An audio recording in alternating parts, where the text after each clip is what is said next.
Hey everyone, thanks so much for clicking on this week's video.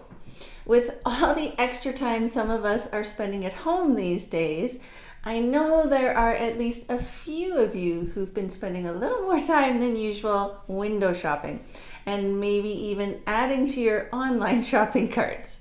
But what are some ways you can reduce your chances of making bad mistakes with your online home decor purchases? In today's video, I'm going to share with you 5 things you must think about before entering your credit card number. Number 1 is measure and then measure again. You've all heard me say this many times before, but it is for sure the number 1 mistake people make when ordering furniture and decor online. Remember to measure widths, heights, and depths. Taping items out on your floor will help somewhat, but what it doesn't help you with is understanding the full volume or weight a piece will take up in your space. So make sure you give that some extra needed attention. A bit of a funny story for you. A while back, I placed an order for decor pieces and for a photo shoot and hastily added a cute vase to the order, but when it arrived, it was literally only this tall. Not at all what I expected. Number 2 is never trust fabrics online. Color and texture are near impossible to rely on when looking at them online. You're typically looking at items placed under beautiful studio lighting, touched up for the supplier's websites. The number of clients I have heard from who ordered items online that came completely with different colors than they expected is actually quite shocking. So the absolute best thing you can do is to order swatches. Most reputable companies will provide wood, metal, and/or fabric samples, sometimes free or for a small fee, but it would be worth it every time. Number 3 on my list is to consider the quality of the piece you're considering ordering. Quality is also very hard to determine when looking at pretty, perfectly set up photos that are designed to lure you to buy.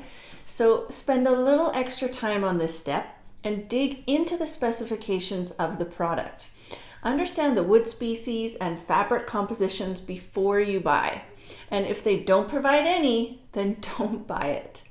Another tip that bears repeating is you always get what you pay for. As long as you're informed ahead of time, then you won't be disappointed here.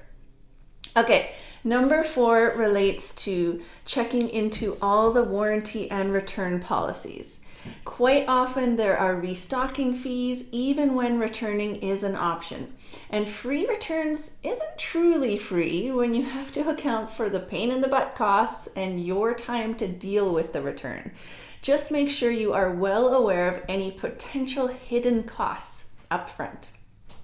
And lastly, number 5 is my plea to do your best not to impulse buy.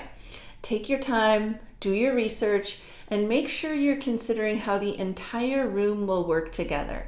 I know it's tempting, believe me, but you don't want your home to look like a random bunch of impulse buys. You want it to look like it was thoughtfully curated just for you. Now, just to be super clear, I'm not really a huge fan of online shopping for your home, simply because there are so many ways it can go wrong.